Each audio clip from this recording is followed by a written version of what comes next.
नमस्कार साथियों। आज के अंक में आपका स्वागत है। मैं दिलबाग सिंह धनखड़। जैसे कि आपको पता है कि जब से बांग्लादेश के अंदर शेख हसीना की सरकार का तख्ता पलट हुआ है, तब से वहाँ के राजनीतिक और देश का एक जो संकट है बहुत ज़्यादा गहरा गया है और ख़ासकर वहाँ के जो हिंदुओं पर बहुत ज़्यादा अत्याचार हो रहे हैं।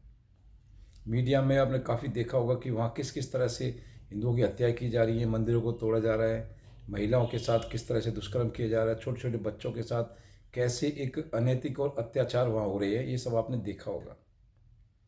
साथ ही इस पर हमारे देश में भी काफ़ी एक आवाज़ उठ रही थी कि भाई इस पर हमारी भारत सरकार कुछ एक्शन क्यों नहीं ले रही है, बांग्लादेश से क्यों नहीं वो इस पर कुछ ना कुछ बात कर रही है। तो अभी आपने कुछ थोड़े से घटना 2-4 दिन में ही घटनाक्रम इतनी तेज़ी से बदला है कि आपने देखा होगा कि अब वहाँ बांग्लादेश के और जो भारत के जो अच्छे मैत्रीपूर्ण संबंध हुआ करते थे शेख हसीना जी के सरकार के समय तक, उनमें काफ़ी बदलाव आ गया। और बदलाव आना जरूरी भी था और लाजमी भी था, क्योंकि वहाँ की जो अब सरकार को आप कह सकते हैं, वहाँ केवल वो कठमुल्लों की सरकार रह गई है। वहाँ केवल जो कट्टरपंथी हैं उनकी वो सरकार रह गई है। जो मोहम्मद यूनिस को बताते हैं कि वही वो शांति ग्लोबल का ही उनको अवार्ड मिला हुआ है, वो सब दिखावा है, नौटंकी है, ढोंग है। वो क्योंकि जिस तरह से उसको शांति पुरस्कार मिला हुआ है, उनकी तरफ से एक भी ऐसा कार्य आपको दिखा होता हुआ दिखाई नहीं देगा कि वही आप उसको कह सकते हैं नोबेल शांति पुरस्कार का ये विजेता है। उसकी मासूम सी चेहरे के पीछे एक बहुत बड़े एक दुष्ट जो षड्यंत्र की बू आती है।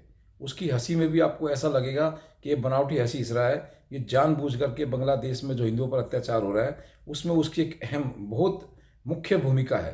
क्योंकि जिस तरह से उसको एकदम सरकार जब बनाई गई थी तो उसने कहा था भाई अगर आप मुझे सहयोग नहीं देंगे तो मैं वापस चला जाऊंगा। लेकिन उसके बाद से आज तक उसने एक बार भी ऐसा कोई शब्द या बयान नहीं दिया है मोहम्मद यूनिस ने, जिससे कि लगता हो कि वो अपने देश के जो कट्टरपंथी जो कठमुल्लों के जो हिंदुओं पर अत्याचार हो रहे हैं उसके खिलाफ उसने एक भी शब्द बोला हो और कुछ भी उन्होंने एक्शन लेने के लिए किसी फौज को या पुलिस को बोला हो। उनका ये रवैया देखते हुए भारत सरकार ने उनको एक सबक सिखाने के लिए एक जो रणनीति तैयार की है, आज उसी पर थोड़ी हम चर्चा करेंगे। आपको साथ में ये भी पता होगा कि अब दिल्ली में जो विधानसभा के चुनाव हैं वो फरवरी 2025 में, यानी कि लगभग 2 महीने करीब बचे हैं, उसमें होने तय हैं। और आपने ये भी देखा होगा कि दिल्ली में जो एक्स सीएम केजरीवाल हैं उन्होंने काफ़ी एक मुद्दा उठाया था कि भाई जो दिल्ली बीजेपी है वो उसके काफ़ी वोटरों की वोट काट रही है। यानी कि वो बार बार आरोप लगा रखे हैं कि जो आम आदमी पार्टी के जो वोटर्स हैं उनका बीजेपी चुनाव आयोग के साथ मिलके वो जो उनके वोटर्स की वोट काट रहे हैं। ये मुद्दा काफर वो बहुत बार बार उन्होंने मीडिया में उठाया और काफ़ी उस पर उन्होंने बड़े लंबे लंबे बयान दिए हैं। अब इसी चीज़ को देखते हुए बीजेपी की तरफ से भी बड़ा प्रहार किया गया कि उनके जब भी विधानसभा के चुनाव आते हैं तभी हर बार 5-10 लाख 10 लाख वोटर्स में नहीं जुड़ जाते हैं, जो कि ऐसा दिल्ली की वोटिंग लिस्ट में ऐसा नहीं होना चाहिए। इतने वोटर दिल्ली में नहीं जुड़ने चाहिए। उस पर उन्होंने काफ़ी एक शक जाहिर किया है जो बीजेपी के प्रदेश अध्यक्ष वीरेंद्र सचदेवा जी है। और इसी पर उन्होंने एक चुनाव आयोग को भी चिट्ठी लिखी है। उन्होंने 5,000 पन्नों की एक जो रिपोर्ट उनको दी है कि ये देखिए कितने बड़े पैमाने पर दिल्ली की जो वोटिंग लिस्ट में जो वोटर जो जोड़े जा रहे हैं इनकी पूरी तहकीकात पूरी जांच होनी चाहिए। इसके साथ ही बांग्लादेश से जुड़ा हुआ मैटर एक ये भी बनता है कि दिल्ली के जो हमारे एलजीबी के सक्सेना है इन्होंने एक तीर से दो निशाने मारे हैं। अब उनके एक तीर से दो निशाने आप कैसे कह सकते हैं, जैसे कि एक तो बांग्लादेश में हमारे हिंदुओं पर तो जो अत्याचार हो रहा है उसी को देखते हुए, हालांकि वो इस बात को नहीं कह रहे हैं लेकिन आप लोग सब लोग समझ सकते हैं कि उनका बिल्कुल जो एक तीर से दो निशाने मारने में ये भी एक बहुत बड़ा है कि उन्होंने बोला है कि दिल्ली पुलिस को भाई 2 महीने के अंदर अंदर, यानी कि उन्होंने टारगेट तो चुनाव को किया है लेकिन दिल्ली की बहुत बड़ी सफाई हो रही है। खासकर दिल्ली में तो मानता हूँ कि दिल्ली में पहली बार ऐसा हो रहा है कि किसी चुनाव से दिल्ली के मतदाताओं को, दिल्ली की जनता को, दिल्ली के नागरिकों को एक बहुत अच्छा फायदा, सुख शांति मिलेगी और एक भीड़ भड़ाका और गंदगी और एक आपराधिक जो प्रवृत्ति के लोग हैं उनसे भी शायद कुछ हद तक छुटकारा मिल सकता है। तो मैं जो कह रहा था कि एक तीर से दो निशाना एलजीबी के सक्सेना जी ने साधे हैं वो किस तरह से है। एक तो उन्होंने बोला है कि भाई जितने भी हमारे देश के अंदर बांग्लादेशी घुसपैठियाँ हैं उन सबकी आइडेंटिफाई किया जाए और उन सबको बाहर निकाला जाए। तो ये दो निशाने किस तरह से हो गए एक तो जो अरविंद केजरीवाल ने बोकस वोट बना करके, क्योंकि जिस भी जहाँ पर भी कोई बात निकल कर आ रही है, सब जगह से ये निकल के आ रही है कि केजरीवाल की सरकार ने इनको बसाया है, इनको राशन पानी हर तरह की इनको सुविधा दी जा रही है, इनको पैसे दिए जाते हैं, और इनके जो भी सरकारी दस्तावेज हैं वो इनके बनाने में भी आम आदमी पार्टी के जो इनके लोग इनका सहयोग करते हैं। और इन्हीं वोटरों को जब बीजेपी ने टारगेट किया कटवाने के लिए तो इनको दर्द हुआ। तो दो निशाने किस तरह से है, एक तरह से तो निशाना ये है कि दिल्ली के अंदर जो घुसपैठिया या जो अनधिकृत वोट जो आम आदमी पार्टी के खासकर बने हुए हैं उनको काटने का काम किया है। दूसरा, एक बांग्लादेश को भी बहुत सख्त मैसेज दिया जा रहा है। बांग्लादेश को बहुत सख्त मैसेज किस तरह से दिया जा रहा है, बांग्लादेश के लगभग घुसपैठिए हमारे देश के अंदर 1.5-2 करोड़ के करीब बताए जाते हैं। अगर इनमें से मैं मानता हूँ कि अगर 50% भी, अगर 50% को भी हमारी सरकार निकालने में यहाँ से कामयाब हो जाती है तो लगभग मान लें कि 75 लाख 1 करोड़ के करीब लगभग अगर यहाँ से बांग्लादेशी घुसपैठियों को निकाल करके हम वापस बांग्लादेश में फेंक दें तो हमारे देश की कितनी बड़ी सफाई, कितनी बड़ी गंदगी यहाँ से निकल जाएगी, इसका आप अंदाज़ा लगा सकते हैं।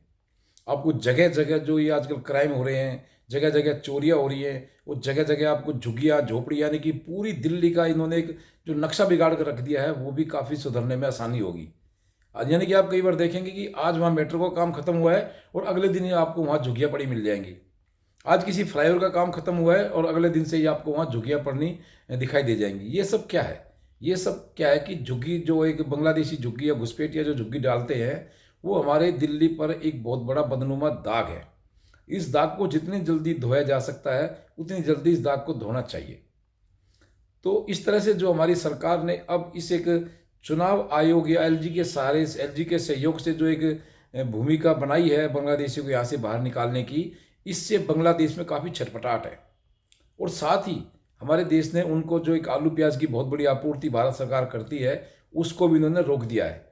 बांग्लादेश बार बार गुहार लगा रहे हैं कि भाई मैं आलू प्याज दीजिए, आलू प्याज दीजिए, लेकिन हमारी देश की सरकार ने उनको इस मामले में कुछ भी सहयोग करने से बिल्कुल साफ मना कर दिया है। अब पाकिस्तान उनको बोल रहा है कि भाई आलू प्याज आपको हम सप्लाई करेंगे, पाकिस्तान को आलू प्याज अब पाकिस्तान सप्लाई करेगा। तो पाकिस्तान की हालत खुद इतने ख़राब है कि वहाँ इतने महंगे चीज़ें हो गई हैं कि वो खुद इनको क्या सप्लाई करेंगे। यानी कि इस तरह से अब बांग्लादेश की जो कमर है वो डबल टूटने वाली है। डबल किस तरह से टूटेगी कि एक तो यहाँ से जो बांग्लादेशी को निकाल निकाल कर वहाँ फेंका जाएगा, और दूसरा जो वहाँ पर इतनी महंगाई बढ़ेगी उससे भी उनको काफ़ी दिक्कतों का सामना करना पड़ेगा। अभी आपको पता होगा कि कई दिन पहले मीडिया में रिपोर्ट आई है कि बांग्लादेश के अंदर से जो कपड़े का व्यापार है वो बहुत घट गया है। वहाँ काफ़ी फैक्ट्रियाँ, इंडस्ट्रीज बंद हो गई हैं, जिससे कि भारत में कपड़े का जो एक डिमांड है वो 40 से 50% तक बढ़ चुकी है। हमारे जो कपड़े के व्यापारी हैं उनका जो बिजनेस है वो 40 से % बढ़ चुका है। तो इस तरह से आप देखेंगे कि शीघ्र ही, बहुत जल्दी ही बांग्लादेश के अंदर एक जो भुखमरी का या जो उनकी इकोनॉमी को बहुत डाउन होने के भी आसार आपको दिखाई देंगे। तो इसलिए इसके आगे चल के अगर बांग्लादेश का नाम कंगलादेश ना हो जाए ये भी कोई बड़ी बात नहीं है, कि बांग्लादेश के अंदर जो इकोनॉमी अब तक उनकी चल रही थी वो भारत के सहारे ही चल रही थी, शेख हसीना के सहारे ही चल रही थी। लेकिन जैसे इन्होंने कठमुल्लों और जो कट्टरपंथियों के हाथ में उनकी वहाँ देश की बागडोर गई, वैसे ही वहाँ की उनकी इकोनॉमी और हमारा जो उनका एक बहुत अच्छा संबंध चला आ रहा था जिसको हमने पैदा किया, जो पाकिस्तान से उसको हमने ही पैदा करवाया था। बांग्लादेश का जन्म हमारे ही देश की फौज की सेना के सहारे हुआ था, वरना पाकिस्तान बांग्लादेश को अब तक पता नहीं कितने वहाँ के लोगों को मार दिया होता, कितने नागरिकों को वहाँ से बिल्कुल ख़त्म कर दिया होता।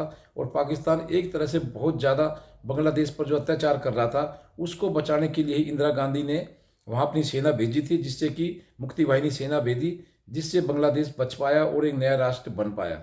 लेकिन बांग्लादेश ने बहुत जल्दी ही शेख हसीना के हटते ही अपना असली रूप दिखाना शुरू कर दिया है, जो कि बहुत ही गलत है। और उनको जैसे उनकी उम्मीद की जा रही थी उस तरह से उन्होंने काम किया है, क्योंकि कहीं से भी आपको किसी भी इस्लामिक देश से भारत को सहयोग नहीं मिलता दिखाई दे रहा है। ये हमेशा की एक बात है। साथ ही आपको एक थोड़ा सा इसमें एंगल और चेंज होता है दिखाई दे रहा है। अभी 9 तारीख को हमारे जो जो हमारे डिफेंस सेक्रेटरी थे विक्रम मिस्त्री जी, वो वहाँ के जो मोहम्मद यूनिस जी से मिले, उपराष्ट्रपति कह लीजिए, प्रधानमंत्री कह लीजिए, 9 तारीख को मिले। और उनके उसी दिन 9 तारीख को ही म्यांमार की जो अराकान आर्मी है उसने भी अपने बॉर्डर की घेराबंदी कर दी।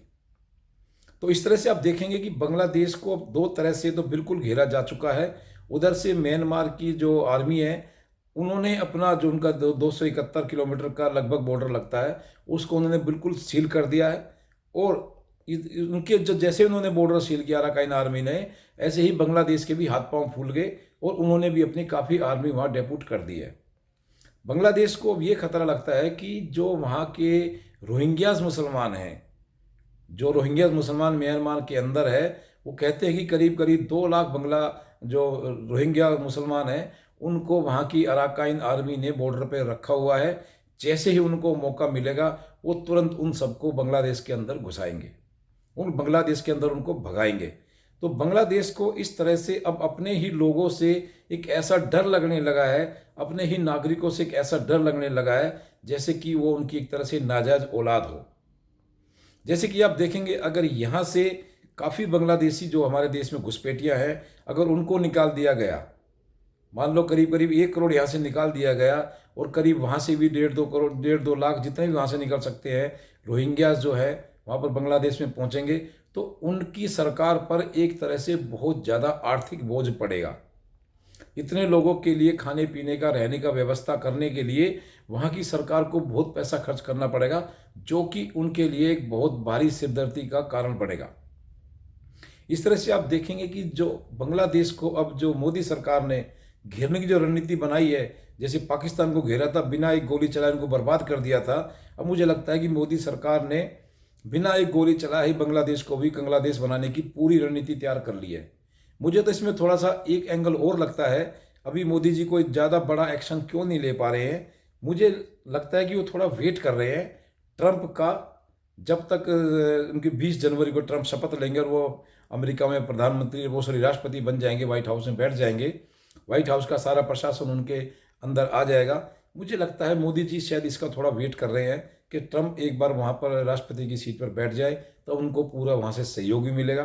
क्यों भी अमेरिकी प्रशासन जो बाइडेन है, वो बराक ओबामा के ही एक उस पर इशारों पे चलते हैं, तो वो बराक ओबामा की जो एक पॉलिसी है वो हमेशा मोदी के खिलाफ रही है, हमारे देश के हमेशा खिलाफ रही है, इसलिए वहाँ से उनको सहयोग मिलने की बिल्कुल भी उम्मीद नहीं है मोदी जी को। इसलिए मोदी जी थोड़ा वेट कर रहे हैं कि एक बार ट्रंप वहाँ पर बैठ जाए, उसके बाद अपना कोई अच्छा एक्शन लेंगे जिससे कि बांग्लादेश की बिल्कुल चूल्हे हिला देंगे। हालांकि बांग्लादेश की कोई बहुत बड़ी औकात नहीं है, लेकिन थोड़ा सा हमें लगता है कि वहाँ जो हमारे 1.25 करोड़ जो हमारे हिंदू भाई हैं, उन पर थोड़ा वो अत्याचार बहुत ज़्यादा कर रहा है। अन्यथा बांग्लादेश की जो बांग्लादेश हमारे भारत के सामने किसी तरह भी नहीं टिकता। बांग्लादेश तो हमारे बेटे का भी बेटा है, यानी बांग्लादेश तो हमारे बेटे का बेटा है, वो हमारे सामने कहीं भी नहीं टिक पाता। इस तरह से आप देखेंगे कि जो मोदी जी ने कुछ एक रणनीति चेंज की है, उससे बांग्लादेश की हालत बहुत ज़्यादा खराब हो गई है। यानी कि बांग्लादेश को अब लगभग 3-4 तरफ से घेरा जा चुका है। एक तो यहाँ पर इनको जो उनके साथ व्यापार बंद कर दिया गया है, उससे भी बांग्लादेश की फैक्ट्री इंडस्ट्री में काफ़ी नुकसान हो रहा है। दूसरा, यहाँ से घुसपैठियों को बाहर निकाल करके वहाँ फेंका जा रहा है। तीसरा, अराकाइन आर्मी भी रोहिंग्या मुसलमानों को उनमें बांग्लादेश में वापस फेंकने की कोशिश कर रही है। तो इस तरह से आप देखेंगे कि बांग्लादेश का अब दिन पर दिन जो एक शिकंजा टाइट होता जा रहा है। आने वाले समय में आप देखेंगे बांग्लादेश बहुत बुरी तरह से, बहुत भुखमरी के कगार पे पहुंचने वाला है, और वहाँ की जो राजनीति है वो भी शायद मुझे लगता है बहुत जल्दी बदलेगी। मुझे तो ये भी अंदेशा है कि जैसे ही ट्रंप वहाँ पर सीट संभालेंगे, जैसे जो बाइडेन ने या बराक ओबामा ने ये मोहम्मद यूनिस को बिठाया था, वो शायद इसको हटाएंगे और अपने ही किसी अच्छे आदमी को या किसी ऐसे आदमी को बिठाएंगे जो भारत की नीति के साथ चले, और जो वहाँ पर खासकर हिंदुओं पर जो अत्याचार हो रहे हैं उन पर रोक लगा सके। तो आज के वीडियो में इतना ही। आप इस वीडियो पर बने रहें, लाइक शेयर सब्सक्राइब करें।